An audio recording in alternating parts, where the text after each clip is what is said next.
ठेव कुणासाठी? या जगात आपले स्वतःचे असे काहीही नाही. जे काही आपल्याजवळ आहे ते आपली तात्पुरती ठेव आहे. पुत्र ही सुनेची ठेव आहे. कन्या ही जावयाची ठेव आहे. जीवन हे मृत्यूची ठेव आहे आणि शरीर हे स्मशानाची ठेव आहे.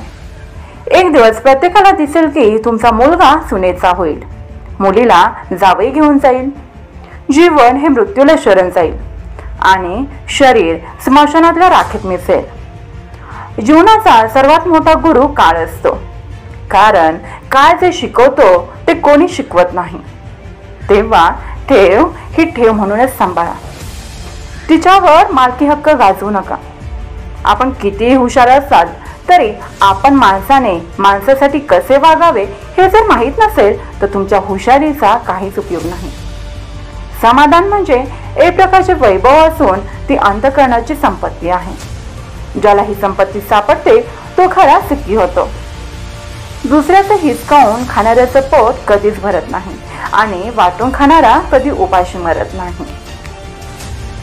मित्रांनो, आजची ही माहिती तुम्हाला कशी वाटली हे आम्हाला कमेंट बॉक्सद्वारे नक्की कळवा. आणि आपण जर आपली संस्कृती या मराठी यूट्यूब चॅनलवरती नवीन असाल तर या चॅनलला लाईक करा, शेअर करा आणि सबस्क्राईब करा, जेणेकरून अशाच नवीन व्हिडिओचे नोटिफिकेशन तुम्हाला वेळोवेळी भेटत राहील. धन्यवाद.